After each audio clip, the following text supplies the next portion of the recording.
करना है। और दूसरा स्वाध्याय करते ये भी दिया जाता है, आप सब जानते ही हैं कि अपना चिंतन, आत्मविश्लेषण करना, मैंने कौन अच्छे कार्य किए, कौन बुरे कार्य किए, रात्रि में इसके कर्मों की समीक्षा हम करें संध्या के बाद। तो ये दोनों प्रकार का स्वाध्याय आपके जीवन में होना चाहिए। और इसी के साथ साथ प्रवचन, अर्थात जो आपने पढ़ा है, मनन किया है, उसको आप दूसरों को भी भली भांति समझा सके। तो स्वाध्याय और प्रवचन से तुमने कभी भी प्रमाद नहीं करना, अर्थात जीवन में वेद का स्वाध्याय करना है। गृहस्थ में जाकर के भी समय निकालना है। ये मनु महाराज ने तो बड़े स्पष्ट शब्दों में कहा, यदि कोई आपका ऐसा कार्य हो जिस कार्य में स्वाध्याय के लिए समय न मिल पाए तो आपको वो कार्य छोड़ देना चाहिए। उदाहरण के लिए आजकल जो भी हम लोग, हमारी दिनचर्या चल रही है या आजकल के बच्चों की चल रही है, आजकल जो भी व्यापार हो रहा है जिसमें भी हम सब लोग लगे हुए हैं, वहां पर रात्रि में बहुत समय तक जगते हैं, प्रातः काल समय से नहीं उठ पाते और न उठने से हमारी सारी दिनचर्या अस्त व्यस्त हो जाती है, स्वाध्याय हमारा हो ही नहीं सकता। तो तात्पर्य मनु कहते हैं कि त्यजित उन सारे स्वाध्याय विरोधी जो कर्म है उन सारे कर्मों को छोड़ देना चाहिए। अर्थात जैसे कि स्वामी दयानंद ने कहा कि वेद का पढ़ना पढ़ाना, सुनना सुनाना सब आदमियों का परम धर्म है, वो परम धर्म मान करके उसके लिए आप सतत प्रयत्नशील रहिए। यदि प्रयत्नशील रहते हैं तो आपका जीवन सुखी बनेगा, सुंदर बनेगा, सबके लिए आदर्श बनेगा। और यदि आप इस प्रकार का जीवन नहीं यापन करते तो आप सुखी, स्वस्थ, सुंदर, आदर्शमय जीवन यापन नहीं कर सकते। तो ये गृहस्थ के लिए भी आदेश दिया जाता है। जिस समय ब्रह्मचारी समावर्तन संस्कार उसका होता है और गृहस्थ में जाने के लिए तैयार हो रहा है, विवाह उसका संस्कार उसके पश्चात ही हो जाता है, तो उस समय उसको उपदेश दिया जाता है कि आपको भी अपने जीवन में वेद का स्वाध्याय करना है। बिना वेद के स्वाध्याय के आपकी दिनचर्या नहीं चलनी चाहिए। आगे जो तीसरा आश्रम है, इसको आप वानप्रस्थ आश्रम से नाम से जानते हैं। वानप्रस्थ आश्रम में कहा ही गया कि वन में चले जाए, पुत्र पौत्र हैं उन सबके मुंह से ऊपर उठ करके हम संसार के बच्चों को अपना बालक मानते हुए, अपने स्वार्थ को परार्थ में परिणत करते हुए जब हम वानप्रस्थ आश्रम में चले जाते हैं तो वानप्रस्थ आश्रम का तो उद्देश्य ही यह है कि हम वेद का स्वाध्याय करें, वेद को पढ़ें और उसको ही निरंतर उसका विचार करें, विस्तार करें। ये वानप्रस्थ आश्रम के विषय में कहा जाता है। और आगे चतुर्थ आश्रम संन्यास है। सब लोग संन्यास नहीं ले पाते, ये ठीक है, लेकिन जो भी संन्यास लेंगे उनमें बहुत योग्यता होनी चाहिए। विचार करना, उसका विस्तार करना, उसको लोगों को समझाना, समझाने की कला अलग ही होती है, वो सब उसके अंदर होगा तो निस्संदेह वो सफल सन्यासी कहा जाएगा। तो तात्पर्य यह है कि ब्रह्मचारी हो, गृहस्थी हो, वानप्रस्थी हो और सन्यासी हो, इन चारों आश्रमियों को वेद का अध्ययन अनिवार्य रूप से करना चाहिए। ऐसा हमारे जो दर्शन, हमारे जो ग्रंथ है वो आदेश देते हैं। मनुस्मृति कहती है, याज्ञवल्क्य स्मृति में भी बड़ा सुंदर कहा गया और वहां पर ये कहा जाता है कि न वेद शास्त्रादन्यत्तु किंचित शास्त्रम विद्यते सर्वम विनिश्चितम शास्त्रम वेद शास्त्रा सनातनः। अर्थात कोई भी शास्त्र ऐसा नहीं है कि जो वेद से न निकला हो, अर्थात वेद सभी शास्त्रों का, सभी विद्याओं का मूल है। इसलिए वेद को कभी भी न छोड़े, वेद का कभी भी परित्याग न करे। ये याज्ञवल्क्य स्मृति में कहा, मनुस्मृति में कहा और जितने भी दर्शन ग्रंथ हैं सब ये सभी ग्रंथ कहते हैं कि वेद की अनिवार्यता हमारे जीवन में अवश्य होनी चाहिए। तो वेद के लिए स्वामी दयानंद ने भी अभी कन्याएं आपके सामने गीत प्रस्तुत कर रही थी कि सब सोया देश जगाया किसने, दयानंद ने। दयानंद तो दयानंद ने उन वेदों के प्रति पुनः एक आस्था का संचार किया। अन्यथा हम लोग वेद नाम तो लेते थे लेकिन वेदों के प्रति, वेदों का हमारे जीवन में कोई उपयोग नहीं था। वेद को केवल कर्मकांड की वस्तु समझ लिया गया और वेद केवल यज्ञ के लिए उपयोगी है, इस प्रकार की बातें सर्वत्र प्रचलित हो गई। परिणामतः वेद हमारे जीवन से दूर हो गया। स्वामी दयानंद ने वेदों के जो भाष्य किए और वेदों के भाष्य में जो पद्धति हमारे सामने प्रदान की है, उस पद्धति में आध्यात्मिक, आदि दैविक और आदि भौतिक इस प्रकार की विचारधारा तो रखी ही रखी। उसके साथ साथ कहते हैं विद्वान लोग एक व्यावहारिक विज्ञान, किस प्रकार से हमारा व्यवहार होना चाहिए ये भी बात रखी। तो आइए इस व्यवहारिक जो बात रखी है स्वामी दयानंद ने कि हमारे जीवन में भी उसका उपयोग है, ये बहुत बड़ी बात है। को इस स्तर पर स्वामी दयानंद से पहले तक नहीं देखा जाता था। वेद का एक छोटा सा मंत्र है जो आपके सामने मैं प्रस्तुत करना चाहती हूँ, जिसमें कहा गया वैश्वदेवी वर्चस आरभध्वम शुद्धा भूता भवंता शुचयः पावकाः अतिक्रामन्तः दुरितापदानि शतमिमा सर्ववीरा मदेन। इसमें तुम्हें कहा गया है कि हम सब लोग जितने भी मनुष्य देहधारी हैं वो सब वेद का अध्ययन करें। वैश्वदेवी इसी वेदवाणी का अपर नाम है, अर्थात सबके लिए जो कल्याणकारी वाणी है उसको वैश्वदेवी की संज्ञा दी गई। अर्थात इस वैश्वदेवी का, वेदवाणी का हम सब लोग अध्ययन करें। वैश्वदेवी वर्चस आरब्धम, वर्चसे वर्चस्विता के लिए, तेजस्विता के लिए, वर्चस्विता तेजस्विता के साथ अपना जीवन यापन करने के लिए हम वेद का अध्ययन करें। बिना प्रयोजन के तो कोई भी व्यक्ति प्रवृत्त नहीं होता है, जब तक उसको प्रयोजन न बताया जाए कोई व्यक्ति किसी कर्म में प्रवृत्त नहीं होता है। तो वेद में भी प्रवृत्त तब होगा जब उसका कोई प्रयोजन बताया जाएगा। तो वेद स्वयं कहता है कि वर्चस्विता के लिए हम दीनहीन बनकर के न जिए, हम पराधीन बनकर के न जिए, बल्कि हम स्वाधीन बनकर के जिए, हम अच्छे होकर के जिए। इसका वेद ने उपदेश दिया है कि जो वेद शास्त्र का अध्ययन करता है वो कभी भी पराधीन नहीं होता, अर्थात हमेशा स्वाधीन रहता है। जब हमने वेद ज्ञान का परित्याग किया तो पराधीनता हमारे अंदर आई। वेद के अनुसार आचरण हमारे देश में जब नहीं होने लगा तब पराधीनता हमारे अंदर आई।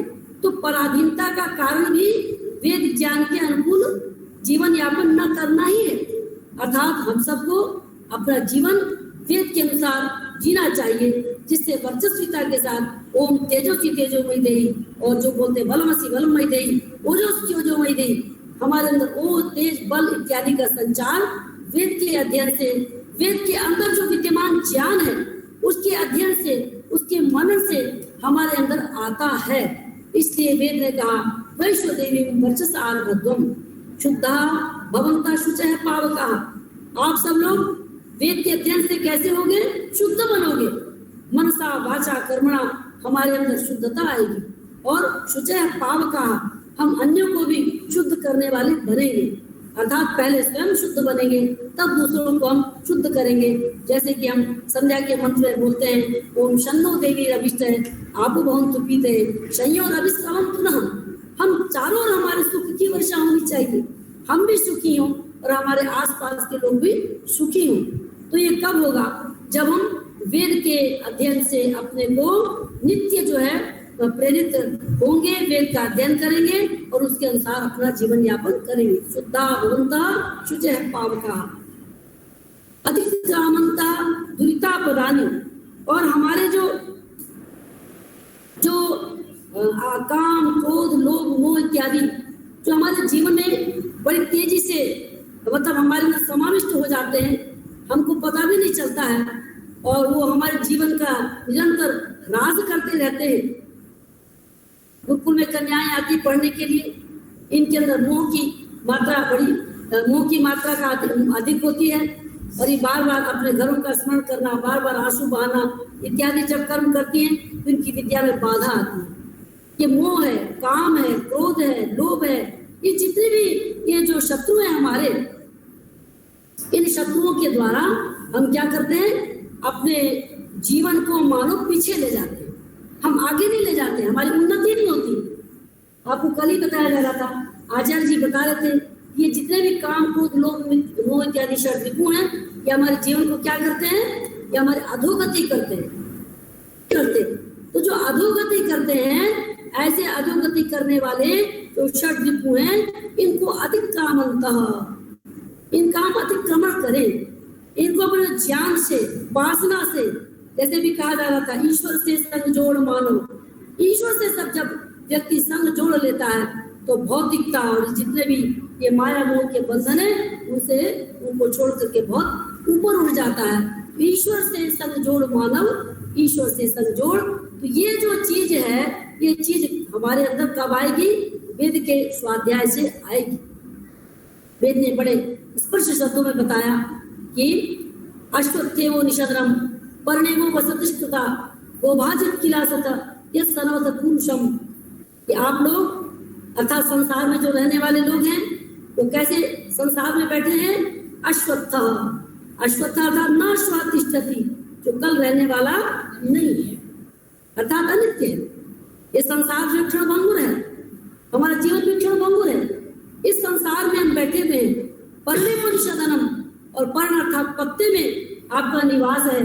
जैसे पत्ते में पानी रखा हुआ, कब नीचे हो जाएगा, कब गिर जाएगा, उसका कोई भरोसा नहीं है। इसी प्रकार इस संसार में भी नाना प्रकार की घटनाएं घटती रहती हैं। अश्वत्थेवो निषदनम पर्णेवो वसतिष्ठता गोभाज इत्किलासत यत् सर्वत पुरुषम। तो इससे बचने के लिए फिर क्या करना है? इस अश्वत्थ में कुछ नित्य भी है। तो जो नित्य क्या है? वो परमेश्वर की भक्ति है। जितना हम परमेश्वर से जुड़ेंगे उतना हम ऊपर उठेंगे, उतनी हमारी उन्नति होगी, उतना हमारा मोक्ष का मार्ग प्रशस्त होगा। वेद ने बड़े स्पष्ट शब्दों में कहा, गोभाज इत्किलासत यत् सर्वत पुरुषम। आप इंद्रियों के सेवन में लगे हो, आप विषयों के सेवन में लगे हुए हो, तो इससे आपकी उन्नति नहीं होगी। आपको पुरुष अर्थात जो परम पुरुष परमेश्वर है उसके निकट जाना होगा।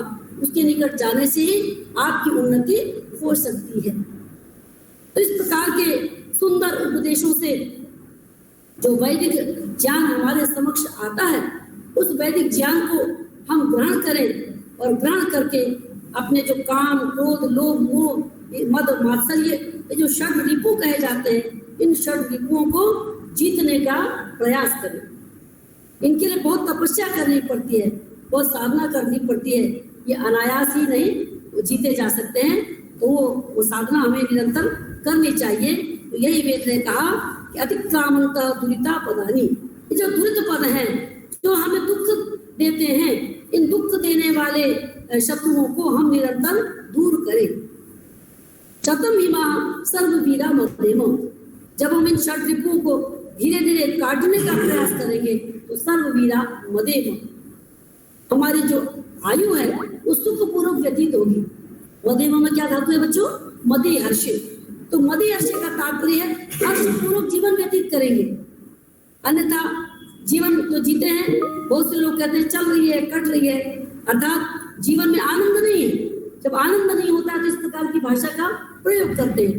लेकिन जब हमारे पास उत्कृष्ट ज्ञान होता है और उत्कृष्ट ज्ञान के साथ उत्कृष्ट कर्म होता है, हमारी उपासना भी अच्छी होती है, तो निस्संदेह हमारा जो जीवन है वो आनंद से भरा हुआ होता है।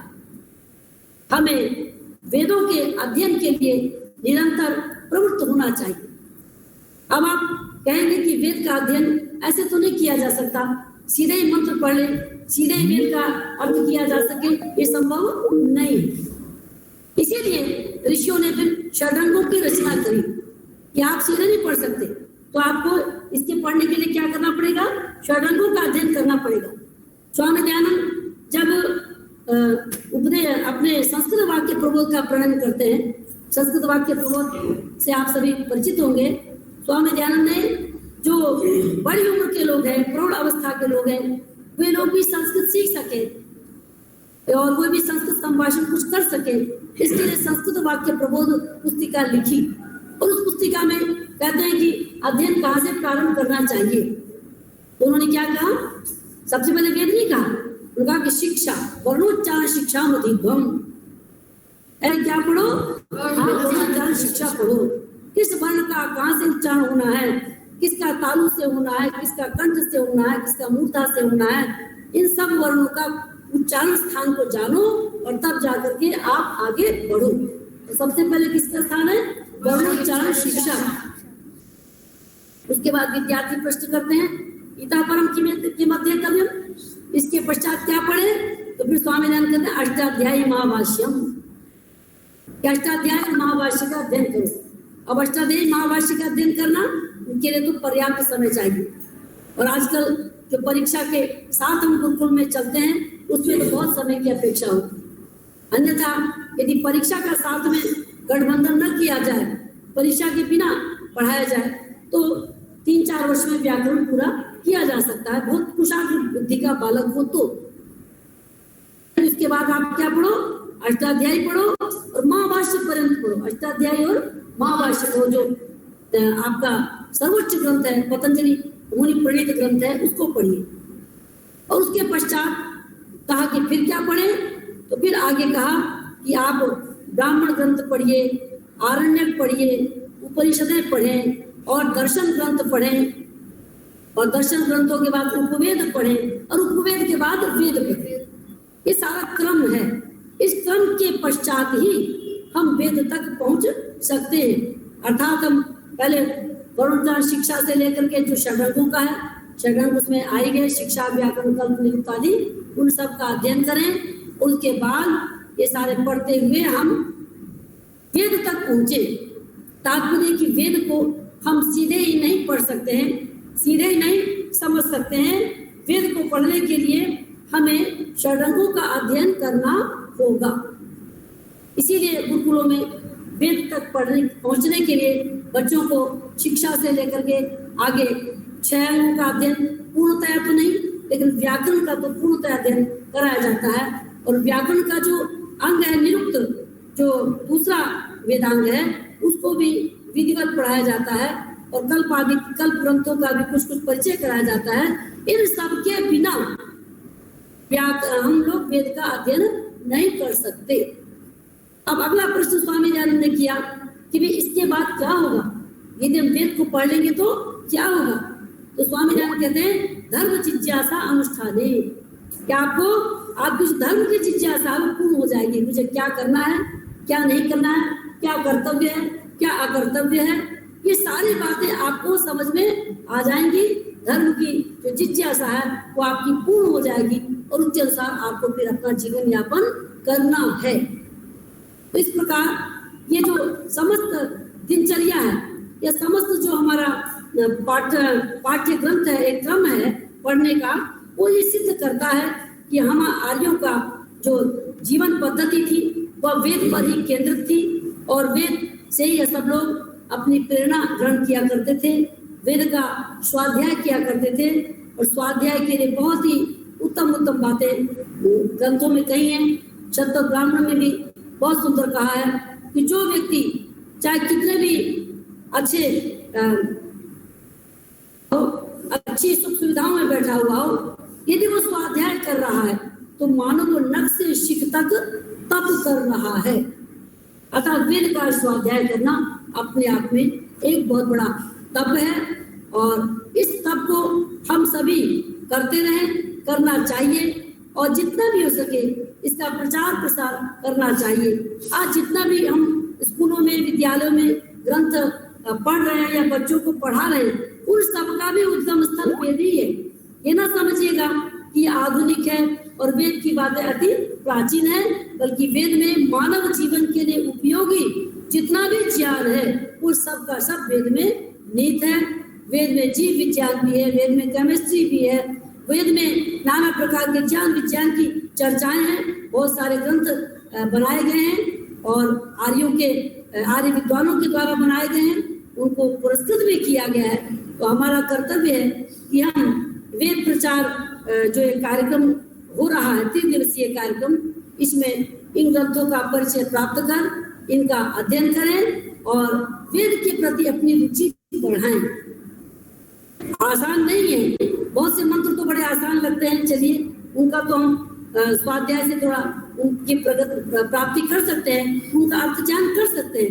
लेकिन बहुत से मंत्र कठोर भी हैं, कठिन भी हैं। उन कठिन मंत्रों को समझने के लिए हमको थोड़ा थोड़ा संस्कृत का अभ्यास भी करना होगा।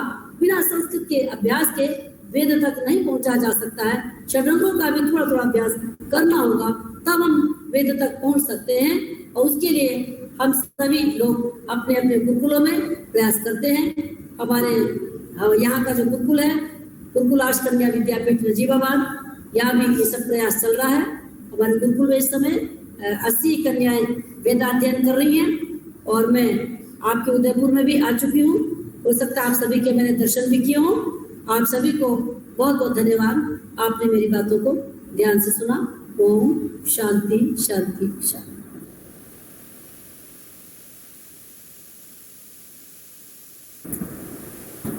अब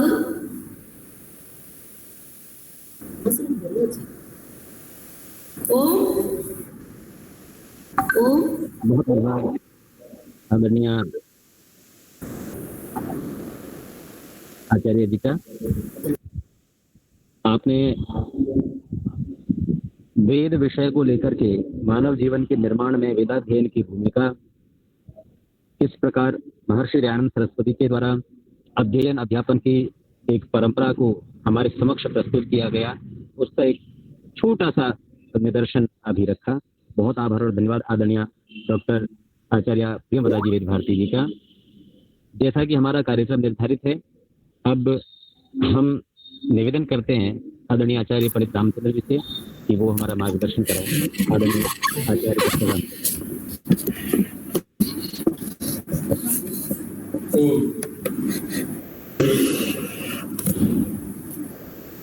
आचार्य जी स्वाध्याय की महिमा बता रही थी। वेदों का अध्ययन हमें करना चाहिए।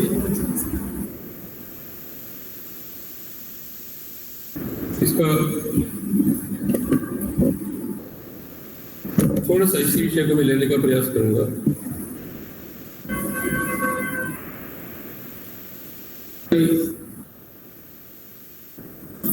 आचार्य के चरणों में उपस्थित होता है